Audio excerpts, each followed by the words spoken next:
Waited for intro music. I guess we don't have that on today's show if we're live right now.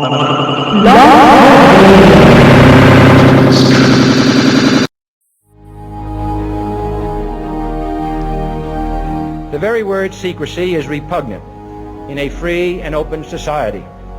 And we are, as a people, inherently and historically opposed to secret societies, to secret oaths, and to secret proceedings. We decided long ago that the dangers of excessive and unwarranted concealment of pertinent facts far outweighed the dangers which are cited to justify it.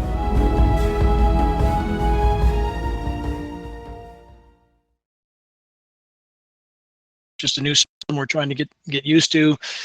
We're starting another week right now. This is, again, Dane Wigington with GeoEngineering Watch Radio, also Global Alert News, that some of these broadcasts will be aired over Northern California on a station called KQMS, Saturday mornings, 6 to 7.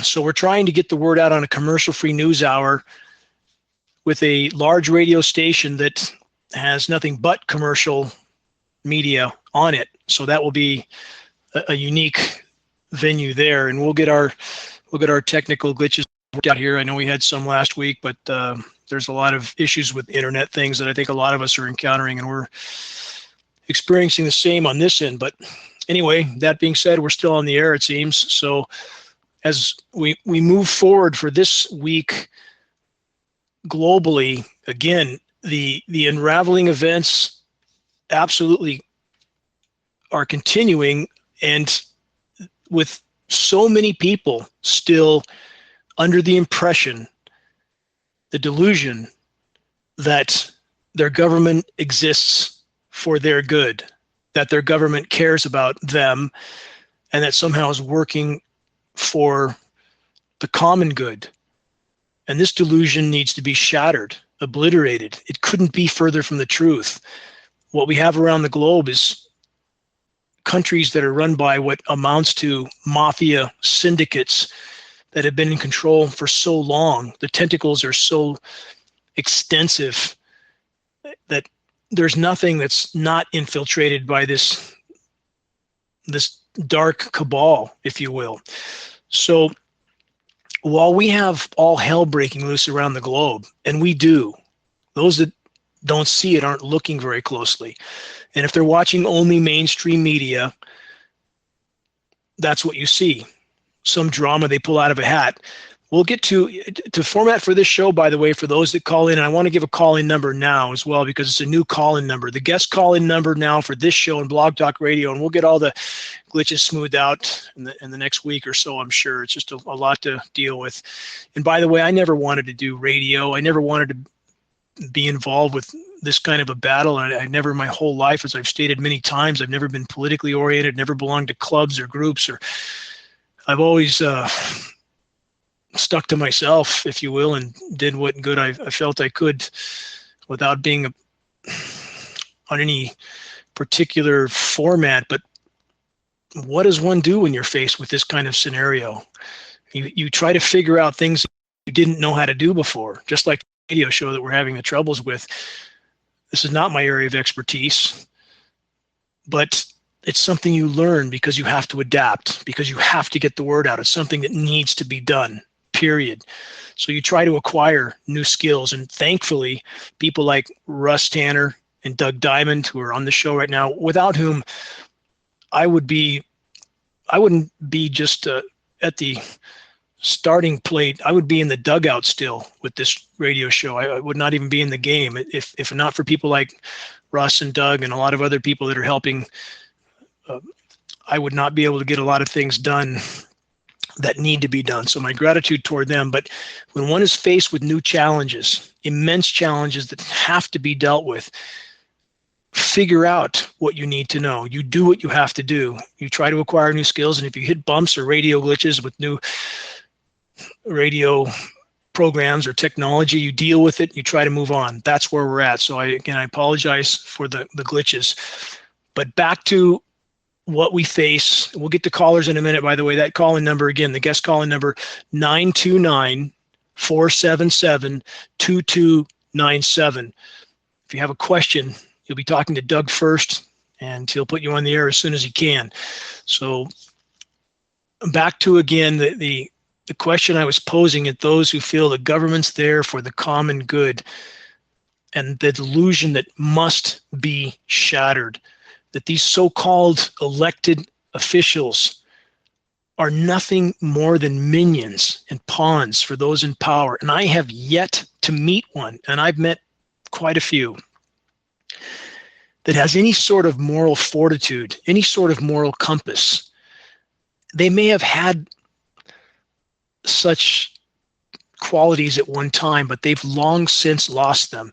This is one of the reasons I left Bechtel Power at a very early age, because I saw men that I believed were once good men that had somewhere along the line abandoned those qualities.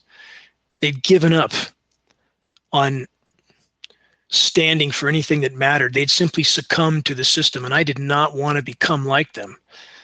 I refused to become like them, and it was quite epidemic in that company. So, and it's worse now. I know that. So the government is that sort of scenario. It's exponentially worse. It's like an infection that everybody who becomes a part of it becomes like it. And we see almost no exceptions, because anybody who speaks out is immediately squashed. I think of, in the words of, I've mentioned this quote before, but it's so important for all the people listening who are trying to share this issue of climate engineering with friends, with family, and being shunned and rejected by those who simply don't want to face the truth. I think of something Mark Twain said, and he's one of my favorite authors, in regards to patriotism. And in a sense, this is a form of patriotism, certainly not to the country, but to the common good. And Twain said, in the beginning of change, the patriot, getting some really big feedback, Doug, or Russ, not sure what happened there. In the beginning of change, the patriot is brave and scarce, hated and scorned. But in the end, when his cause succeeds, the timid join him, for then it costs nothing to be a patriot.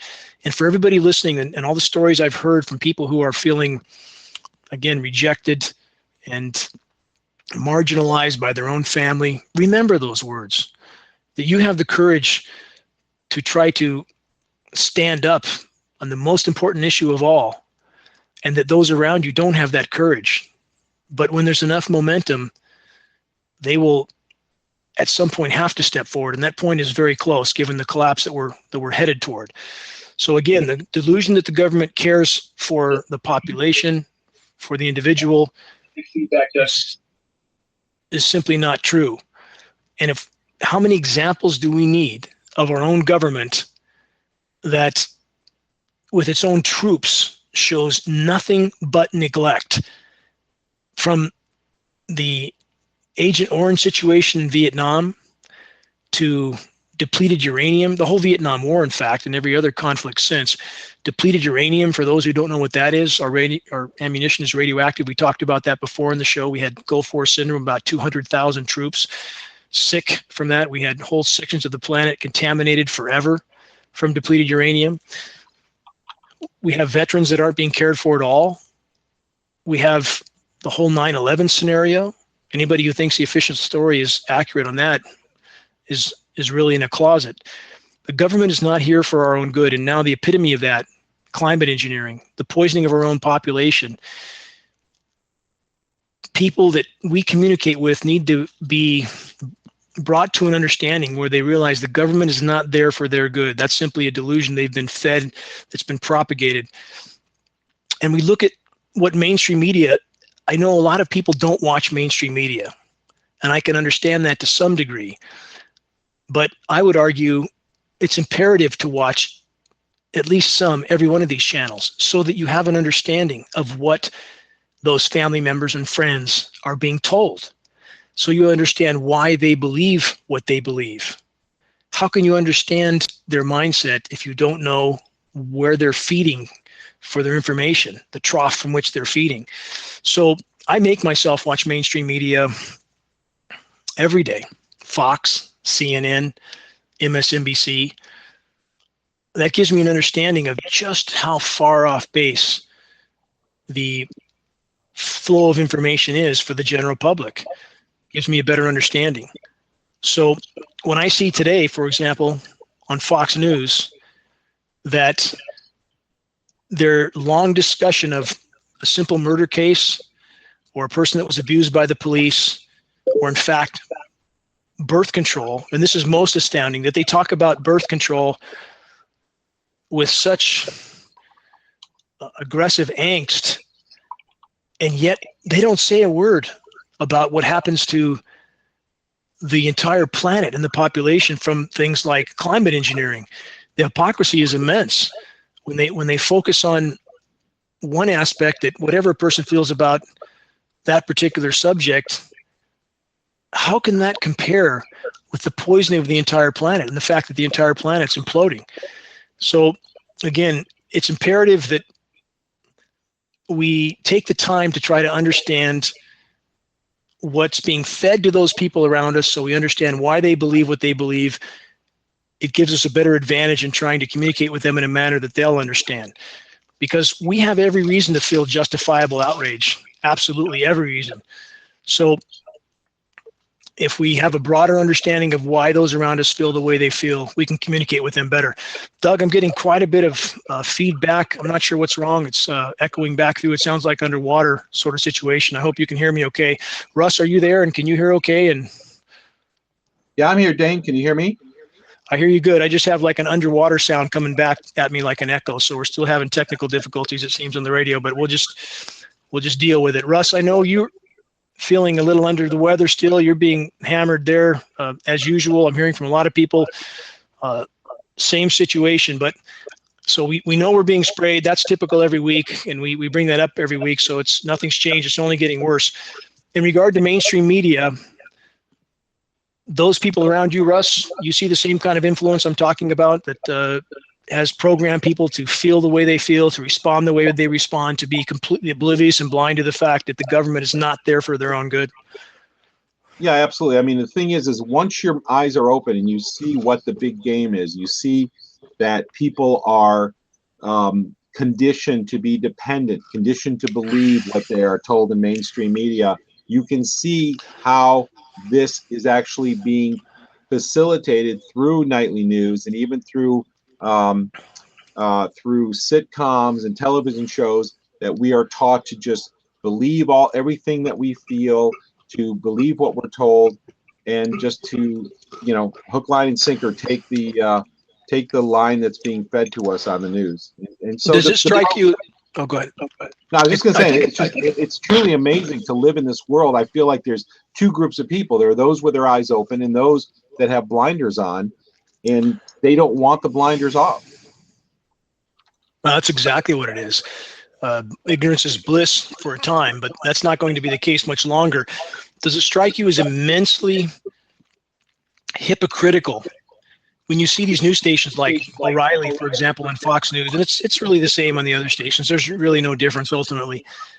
But when they focus on some issue, whether it's the latest murder drama for a week or two at a time, or in the case of what I saw today, a whole show on Fox News, O'Reilly Factor, and I don't like watching these idiots. Again, I make myself watch them. But when we see a show like that focusing on certain elements of birth control, and whatever a person's opinion is about that, I'm not getting into that. But I'm saying that how can they claim to care about that and not mention anything? Doug, I'm sorry, I have such big feedback that I can't hear it. It's coming back at me. Something was wrong. It's coming back at me again now, Doug. It went away for a minute, but yeah, I think you're getting feedback in through your mic back into the speaker. So we'll have to work that out. Unfortunately, I'm not sure why, but anyway. When we see shows like O'Reilly Factor focusing on that birth control issue, while they're completely ignoring what amounts to genocide, ecocide, and omnicide, How does that sit with you, Russ? It doesn't sit well with me at all. You know, I sit here, Dane, I was up till 5:30 this morning. I could not sleep through the night because, and I know you said we all know we're being sprayed, but those of us who are sensitive, this is a whole different world because it is absolutely so real to us because I smell it and taste it and had a splitting headache and could not sleep. And this is how it affects my life. I talked to a woman on the phone yesterday who is extremely sick. And about 7 years ago, she started getting very, very sick. And throughout the night, she has every 2 hours, and she told me this, I didn't even bring this up to her, but she tells me how her blood pressure skyrockets all of a sudden and then tapers off every 2 hours, just gets really intense and then tapers off every 2 hours, and it only starts at night and goes into the morning, and then it gets more normal during the day. It's normal, and then all of a sudden, and she goes through this every night, and I'm like, I know the particular type of stuff that they are releasing hits ground level between about 7:30 and 10 o'clock every night, and then goes on until about 5 to 8 every morning. And this is someone who cannot smell and taste it, but she's having symptoms that line up with exactly what's going on. Another friend of mine out in the sun for a few hours has blisters on her arm, has a rash with small blisters beginning, never experienced anything like this before. So this is on the same point where we have no mention of the fact that this toxic material is raining down on the entire planet. Ozone layers being torn apart. On the blisters that you're talking about, we have whales' backs being sunburned, trees, foliage, insects, everything being fried by ever more intense UV radiation. So at what point does media show any sense of honor in that regard?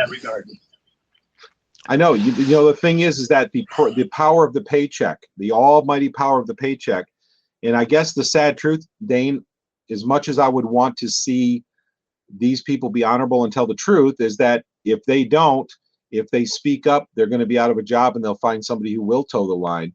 So I guess that is why we all have to work together, why we have to work in unison. Otherwise, they're just going to fire those people and throw them out, I think.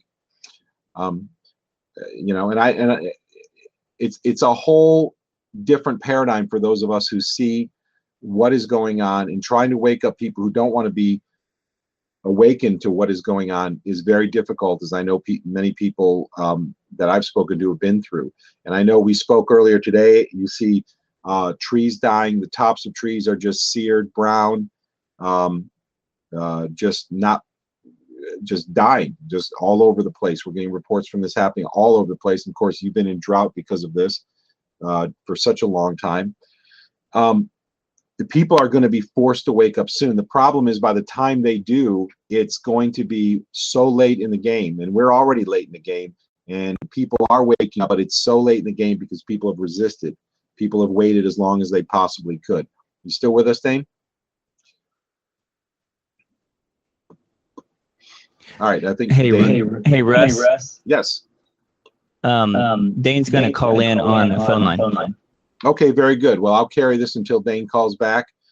I guess I appreciate the people who are in the chat. If you're in blogtalkradio.com and you are in the chat room, appreciate that. I'm trying to monitor the chat room, although we're trying to work through some technical difficulties at the same time.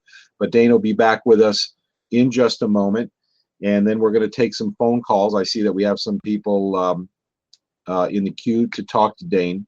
But we'd like to know, what is your experience with trying to wake people up? What has worked for you? What are you seeing in terms of dying trees, dying plants, people suffering from health issues? This is one of the things I go through, like I mentioned a minute ago, is that I have this incredible surge in blood pressure, just like this woman I spoke to a couple days ago, through the night, every 2 hours, because that is when these, this is part of the spray pattern. Every 2 hours, the particulates reach ground level. So every 2 hours, they must be releasing them. And that's when they reach ground level. And the intensity is kind of like a sawtooth wave. The intensity sharpens rises very sharply, causes me to have high blood pressure so much that the veins in my arm stick out and look like I'm lifting weights or something like this, look like I'm in the middle of a hard workout. She said exactly the same thing. She has exactly the same symptoms. And I've talked to other people that have precisely the same symptoms. And the problem is that people who cannot smell and taste this don't put 2 + 2 together. And I've talked about how long now that I have seen and made the correlation between people who can tell that this is going on because they sense it either through sense of taste and smell, and the people who don't. But the people who don't are still feeling the effects. They're still having the symptoms. Dane, are you back with us? I hear you. Very good. Your audio sounds good. No, I got an echo still coming back at me. Same echo. Oh, well, we're obviously having technical difficulties. We're on a brand new system. It's very complicated, unfortunately, trying to tie this all together. So sorry about that. Are you hearing the echo in your end, Russ? Only a tiny bit. You actually sound pretty good. Let's take calls and see if we have any. And again, what I would like to know from those out there is on their continued effort to share. And this is important. No matter what the resistance. When I was younger, my father would say to me, "Do something, boy, even if it's wrong." And at times, there's so many that unless they're sure of what move they can make, that they're sure they won't be rejected or resisted in any way, they won't do anything. We need to get over that. All of us every day can move the ball forward. And even with those people who seem to reject you, whether it's a family member, a friend, or whatever, don't underestimate the impact you had. That simply by planting that seed and moving on, people will be forced to face reality soon. So, again, want to hear about that. Also want to mention, too, that along these lines of lines that will be forced to face what's unfolding, biosphere is continuing to unfold. We have the record warm start to this year. We have fires raging in Croatia, many European countries, Canada, Alaska. I mean, the temperatures in areas are astoundingly high. Yes, we have the same areas that are below normal, same reasons we've already discussed. But those people who resist that this is going on, there's so much data, so many people waking up, so many circles, can't hide this for long, so we should be confident in sharing this message with others. So anyway, curious again, people's state of mind with who they're sharing with their family. Share that because that helps others to understand they're not alone with this kind of resistance. Again, reject. Absolutely. Would you like to take some calls now, Dane? Please, yeah. Absolutely. Caller, we're going to try our new system out. Caller with your number that ends in the caller that ends in 00. We'd like to take your call. All right, caller that ends in 00. Are you with us? What's your first name? Actually, your call's been screened. Alvin, are you there? I'm here. Hi, Alvin. How are you doing this evening? I'm okay. The echo is very intense. Sorry to say. Oh, you are getting that. Yeah, it's more pronounced talking through the phone than it is hearing it on the computer. And I would suggest to Dane in particular, because it's a really bad in the slow motion. I'll just do better than that. Will too. Anyway, you can hear me decently? Yep, you're coming through loud and clear here. So, yeah, go right ahead. What's on your mind? Okay. One thing, a question I have for Dane in particular is you've mentioned the word collapse on several occasions and in many of the things that you post and all that. I guess I want to know how extensive the collapse you are seeing would be, if it can be stopped, and if the spraying and the geoengineering effort stops all of a sudden, which we don't expect. It would be nice. We don't expect it. But if it did happen, can the Earth heal in our lifetime? People ask me that question when I talk with them, and they seem, interested in have gotten past that geoengineering isn't fake. Ask me that question. I don't have a solid answer for them.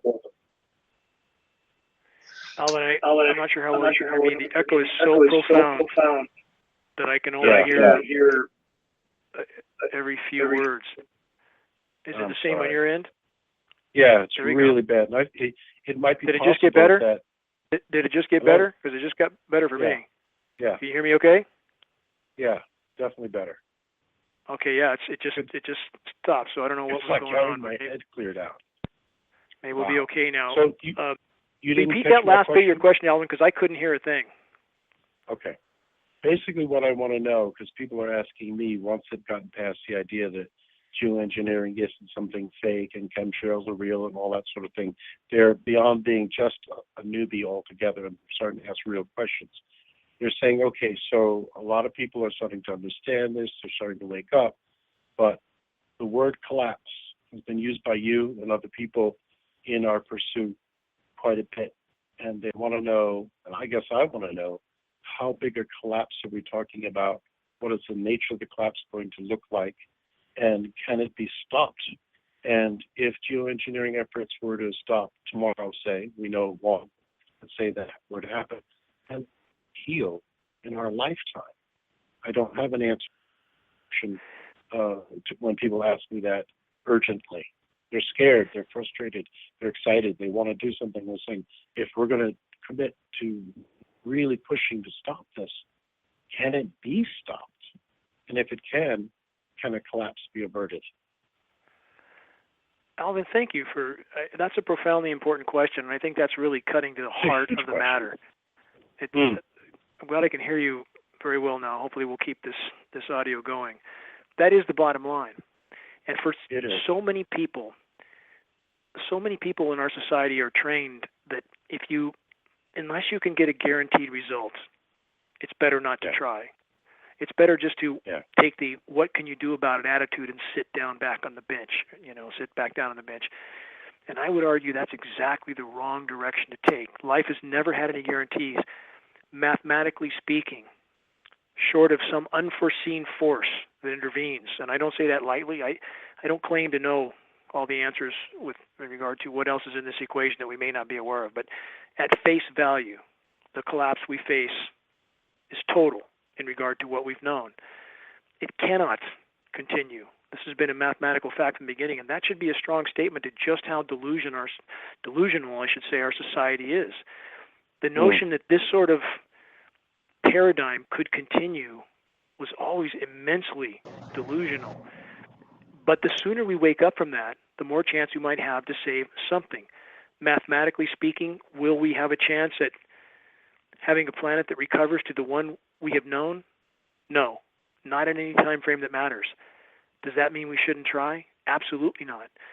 Is it not worth fighting for a planet that does sustain life still? Is that not worth it? Don't we owe that to our children, to all life, to every frog, bird, cricket, bear, bat, everything? Don't we owe that to all the other creatures that have no voice without us? We owe that. It's not an option, it's an obligation. So mathematically speaking, the horizon looks very dim. We're not going to know the planet we've known again. And we know this from paleo data. We know recovery periods, for example, after the Paleocene, Eocene thermal maximum 55 million years ago, 10 to 20 million year equilibrium periods. That's a long time. Planets don't change like this once they've been damaged this badly overnight. But that being said, again, life has never held any guarantees, and too many people want to be told this, and I found this certainly at lectures and so forth. They want you to tell them, do A, B, and C, and everything will be fine. Go buy a solar panel and a Prius, and everything will be fine. That's not reality. That's how people have been conditioned. To the tunes of millions and millions and millions of people worldwide have been, conditioned to that thinking you just mentioned. And as I hear you speak, I'm like, this is my man, this is my brother, that's why I'm here in part, because it's actually a spiritual issue and an issue of high honor to make this pursuit real to oneself and do whatever you can do to help heal the planet, because it does look hopeless. no one wants to say that. No one wants to think that way or feel that way. I don't feel that it's hopeless. It looks hopeless, and I don't know what not hopeless looks like anymore. Like,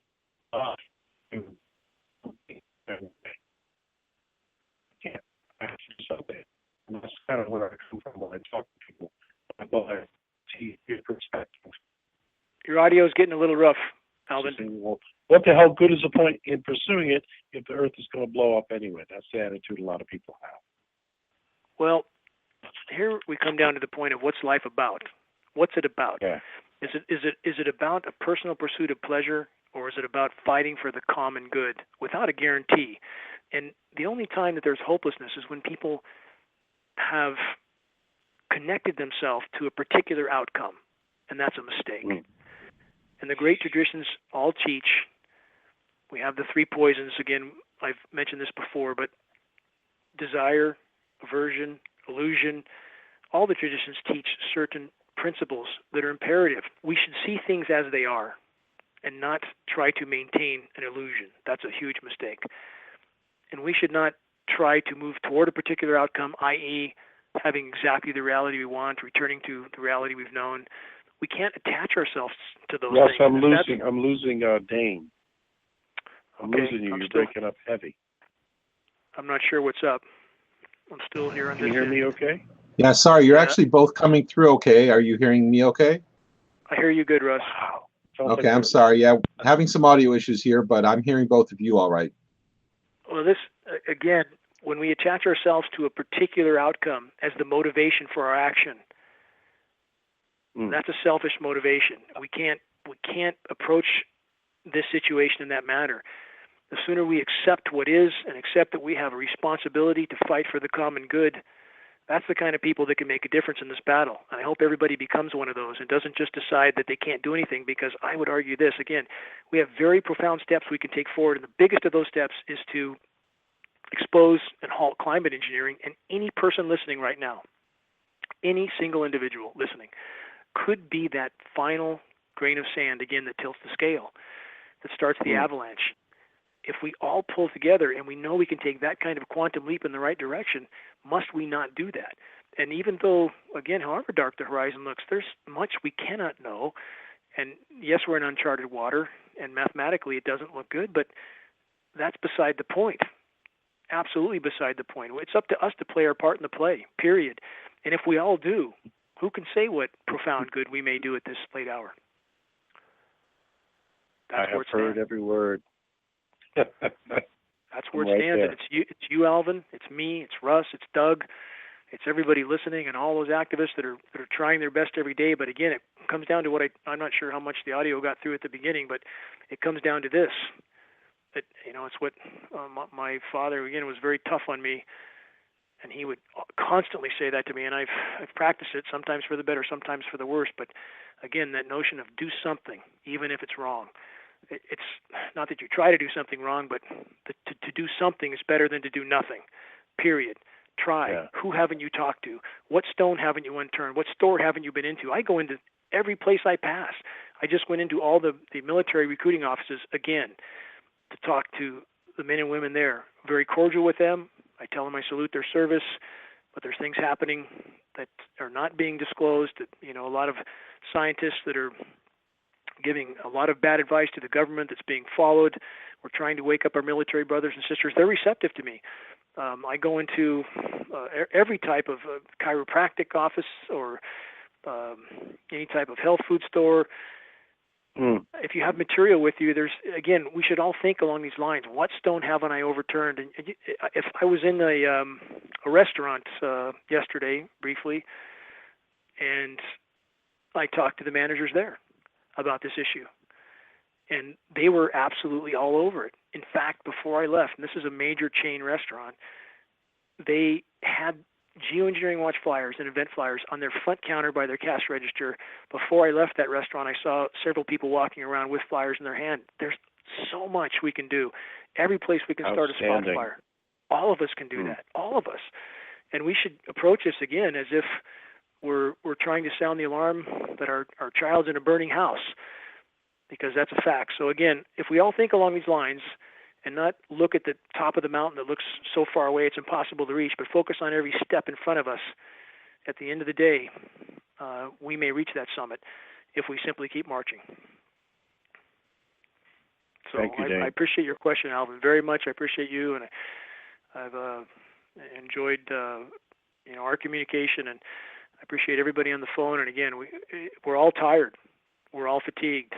I feel it, but at the same time, you can take a deep breath, and you can summon strength you didn't know you had, and you can, at this critical hour when we're rounding the last turn and we have to kick to the tape, you can summon more strength than you thought you had if you simply reach for it and try and don't give up. Share one last thing. Please. We've been blessed to a degree here on the East Coast. I'm very, very humid of late, and I can smell and taste a little bit of what Russ has been going through in the air. I'm one of the more sensitive ones too, not to the degree that Russ has been experiencing it. I have another affliction that has been looking like Lyme disease, but it appears to be something else related to this spraying and also to electromagnetic fields. I'm not going to get heavy into it at this moment, but I'm definitely having some effects. But what I'm leading to is I go out into nature virtually every day, even for an hour, as longer as if I can.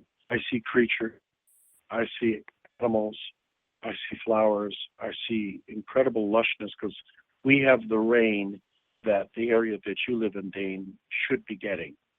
And from my own point of view, I'm grateful to have access to that rain because it keeps this area very lush for now. I don't know what will happen in the future, so I'm grateful for it.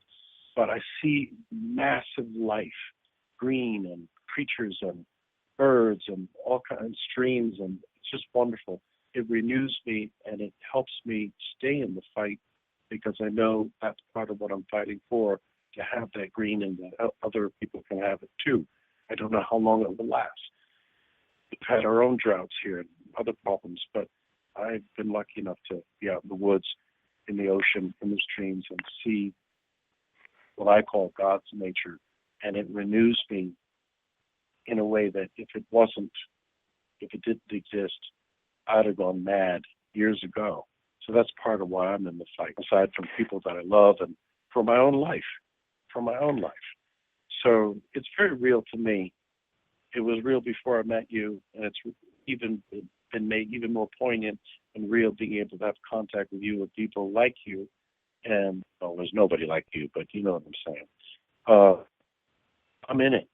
We're all equally Every important. day. You, me, Russ, all of us. We're all spokes in this wheel. We're all doing our part, and we're all playing our part in the play. I appreciate your sentiments so much. And for all of us, if you remember, picture in your mind that blade of grass coming through the tiniest crack in the middle of the concrete jungle, and where life exists and thrives is in the most turbulent zones. Life is tough. Diving around the globe, which I have done in my past, and where the most life exists, if you can fight the waves and the surge and swim close to the shore, that's where the life is. That's where it exists. And quite simply, if we can focus on the task at hand, finding the weak spot in the armor of the power structure, and that is to expose this issue. If we can plant that arrow in this weak spot on the dragon, if you will, for those that saw the Lord of the Rings movies, the dragon had one plate missing in his armor. That was the only place he could be killed. And this is that plate that's missing.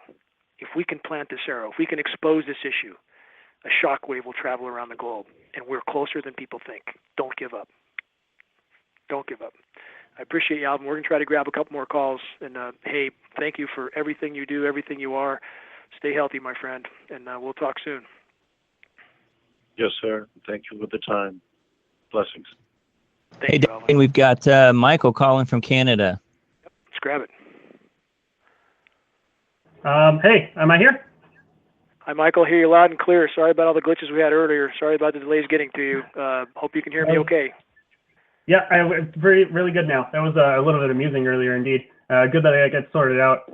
And also, I hope I'm coming in clearer too. I wanted to first apologize for how terrible, god-awful my audio quality was when I called in 2 weeks ago. I didn't even know it could sound that bad because this microphone sounds good for everything else that I've used.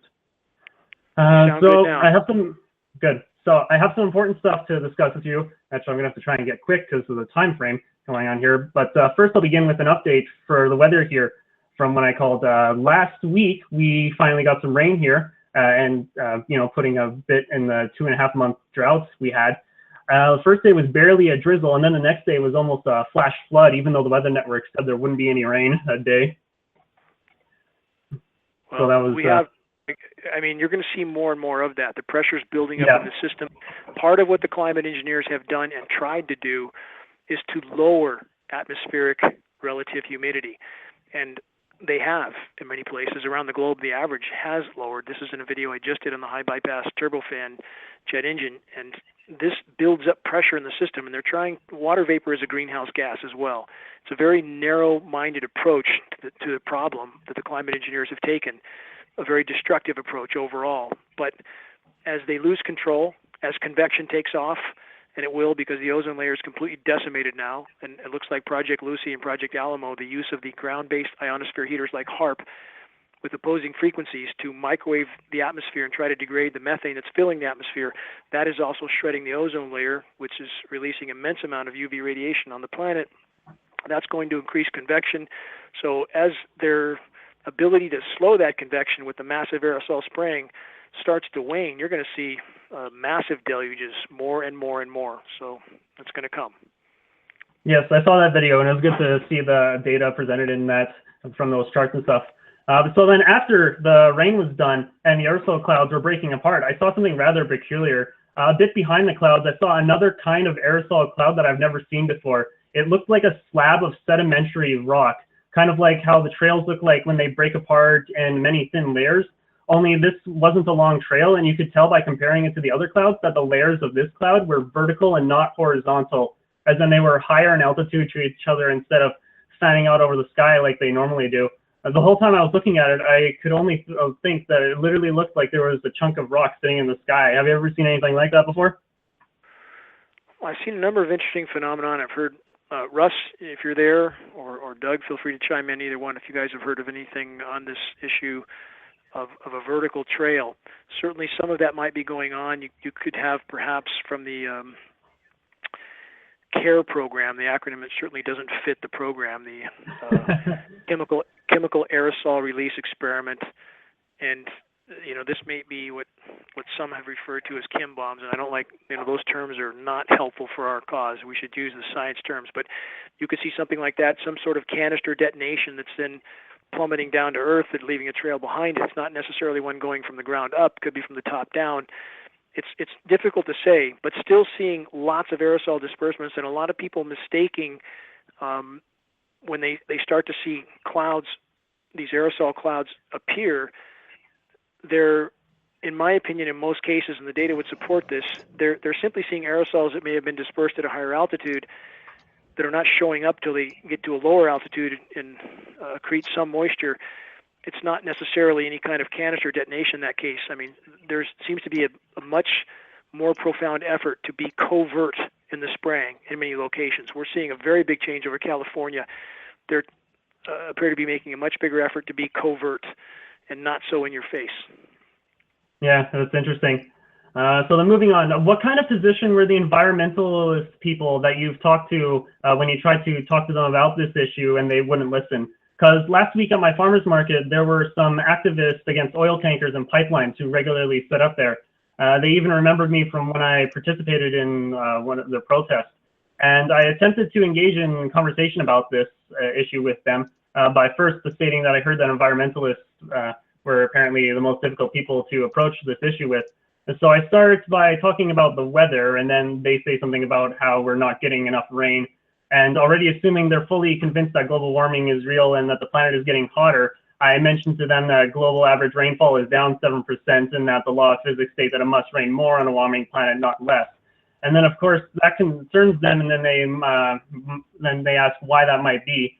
And then that's my open door to inform them about geoengineering and everything related to it. and they were quite receptive to it. And I told them about geoengineeringwatch.org, and one person said that they'd look into it. So I was pretty pleased by that, and I'm eager to see them again this week if they followed through with that or not. What you described is an excellent, exceptional approach to trying to reach the environmentalists, and they are the toughest to reach. And again, I am one. I've always, my entire life, been a very staunch environmentalist. I mean, to the core. So I don't understand why my fellow environmentalists, if you will, are behaving in the manner they're behaving in. It's not helpful to save a fish or a frog if the entire planet doesn't support life. That doesn't make any sense. And I've tried.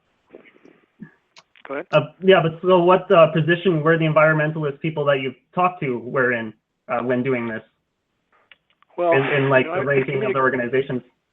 I've communicated with a lot of organizations and had a number of run-ins with the head of the Sierra Club, with Northern California, and in some cases, I would say in his particular case, he's simply a coward.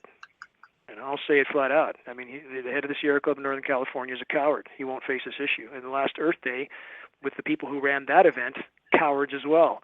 Absolute cowards. They refused to let me pass out flyers on geoengineering at Earth Day.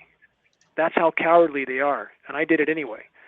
And they didn't do anything about it. But there's a lot in that community that I'm sorry if that term seems harsh, but I don't know what other term to use. I mean, it's not fair to the rest of the world for people in the environmental movement to remain in a comfort zone and leave the burden of carrying this load up to a few that are willing to face it. That's not fair. So I hope that people find their courage. I hope the people in the environmental movement find their courage. I hope the people in, say, the Alzheimer's movement and all these other movements that claim to be fighting for the common good. When you watch TV, and as the mainstream media I mentioned earlier, at the same time they were talking about, railing on any kind of birth control, but not mentioning anything about, oh, by the way, we're creating omnicide on the planet. We're killing every living thing. That kind of hypocrisy needs to go. And at the same time, there was a commercial for the Alzheimer's Foundation. And I've mentioned before, I tried to get a booth at the Alzheimer's Walk last year. They refused me. They did not want me talking about aluminum, especially aluminum falling from the sky. The rain tests, they didn't want any of that. We went to the event, passed out data anyway. They threatened to arrest me. They didn't. We're going again this year. That kind of hypocrisy for people who are in these organizations like the Alzheimer's organization, autism organizations, who refuse to face the truth, peer-reviewed data that says there's a connection between aluminum and Alzheimer's, that is simply hypocrisy of the first order, absolute hypocrisy, a lack of moral fortitude. It needs to be exposed and confronted peacefully, but with confidence. It needs to be confronted. So anyway, I salute the tack you took with the environmentalists. That's the perfect tack to take to try to get the key in the door, if you will. So anyway, people should take heed to what the approach that you used on them and polish your methods, and let's keep starting spot fires because, again, the biosphere is disintegrating. The climate system is disintegrating. If you don't believe it, you will. We don't have much time. We have to make every day count. So let's not focus on how far away the summit is and how impossible it looks to reach. Let's just keep marching up the mountain. And if we keep marching one foot in front of the other, we can reach that place where we expose this issue, and that's the great leap in the right direction. We need to focus on that first. We'll face other challenges once we accomplish this. Thank you, Michael. Yeah, anything else? If you still want me, I have quite a few more things I could still go on. We want to take a few more questions just to be fair to the other callers, but if you have one more question, go ahead. Okay, then I'll just go with the most important thing at the end here for what I wanted to do is that I resent my email to the local Green Party MLA yesterday, and I got my reply. He wants to meet in a few days. You think I could get some help from you for making this meeting a success? Well, it sounds to me like you're doing a great job on your own, and that's exactly what we need people to do. That's exactly what we need them to do, to connect with those types of community leaders, organizational leaders, present them credible data, plant the seeds of awareness, because this issue is the subject of conversation everywhere. We all know that. I mean, every science community is discussing geoengineering. That's why we used this term for the name of our site, because I felt this day had to come. It couldn't not come, given the unraveling that we face. So now everybody's Googling geoengineering. That's why the science terms are so important. That's why the approach you're taking is so important. If we stand on credible science data and keep planting these seeds, people will have their resistance and their denial broken down. It will break down. Keep doing what you're doing, Michael. You're taking exactly the right tack. If I could be of any service, let me know, but it sure sounds like you're handling things in an extremely articulate, effective manner. I'm trying to with, I've been trying to inform myself on everything that I can for as long as I've been able to, like, have access to the internet to inform myself on stuff. But this is the second time that I've called into a show at all ever. So this is still all new stuff to me, and I haven't gone to really talk to anyone on any of these serious issues before. So I was just looking to you're on the right track. You're on the right track. I mean, you're doing things in the right manner. And you can reach me at admin@geoengineeringwatch.org if I can help at all. But again, I would say you're doing great, and all of us need to learn to move the ball up their field on our own. We can all do it. And yes, we're going to make mistakes, just like the beginning of this radio show had glitches, and we don't give up. We don't hang up and just go away. We keep trying till we get it right. We all have to do that. We're all going to drop the ball in the field here and there, but we got to pick it back up and keep running for the goal, period. So kudos to what you're doing. Forgive me, we're going to grab a few more calls, but keep me posted on your efforts. I'd like to hear. Yeah, okay, so that was your email that I've already used to contact you before with, right? Yep. Admin@GeoEngineering. Okay, yep, thanks. Bye. Thank you, Michael. Russ. Dane, we've got Christy calling from Palm Desert, California. Sounds good. Hi, guys. Hi, Christy, how are you? I'm fine, thank you. Dane, thank you so much for all of the work you do. When I first started becoming awake and aware about a year ago, I don't know how, it was a godsend that I came across geoengineering and learned about HARP and the chemtrails, just all of it. And I've been doing massive amounts of research, and I just want to report some things. There are practically no bees here in Palm Desert this summer. I've been here for 3 summers, and I have been financially devastated. I have not been able to travel, so I've been here through the summer, and I used to go out to the pool a lot, and I would see year after year a lot of bees dying in the water, dry or flying around like their neurological system is not right. And now this year there's none. 1 or 2, and that's it. They're just nowhere around here. This whole area seems to be just incredibly heavily saturated with chemtrails. I used to work in the medical field, and the rates of Alzheimer's and Parkinson's, cardiovascular disease, cancer is just through the roof here, through the roof. And I am at a loss. I can't get anybody in this area, whether I'm talking with my nursing friends, my doctors, my friends in the community. Nobody seems interested, concerned. There are days when you look up at the sky and there's a complete disgusting pattern, and I'll point out to people and they'll look up and they're like, yeah, I don't see chemtrails, I see contrails. There's just complete denial. I feel like I'm going insane. Again, know this. I'm sorry, go ahead, I'll finish and then I'll... No, you go ahead. Everybody on this phone probably knows the frustration you feel. All of us know. I've been marching through this change for 12 years constantly. I know exactly what you feel. But the more we meet that kind of resistance, a few things we should remember. One, that should make us all the more determined to never, ever become like those people. Never. Oh, it does. When we connect with people, or see that kind of denial and refusal to look at the truth, and that's really a blatant, glaring neglect of their responsibility to their children, to the common good, to the greater good. There's no excuse for that. So we should be more determined than ever when we encounter such people to never, ever become like them. And also, we must remember this. Those people, every single one of them, will very, very, very soon have their heads ripped out of the sand. As I've said many, many times, they'll be forced to wake up very soon. Know that when you speak to them as well. And speak to them with confidence, because you're right and they're wrong, and not to be condescending to them, but simply not to speak with trepidation, to be confident that you are delivering the message. That's your responsibility. The rest is up to them. If they refuse that message, move on. move on. It's your job to deliver the truth once you know in this regard. And then, again, whatever they do with it, that's their burden to bear. But they will be forced to wake up absolutely soon and just become ever more determined not to become like them. Oh, yeah, that goes without saying. I have a question about secondary effects of chemtrails.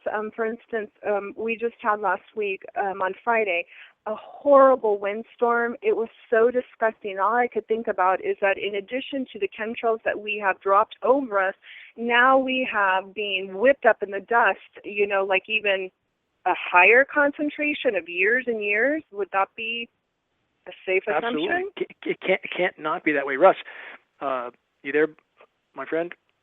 Yep, I'm still here.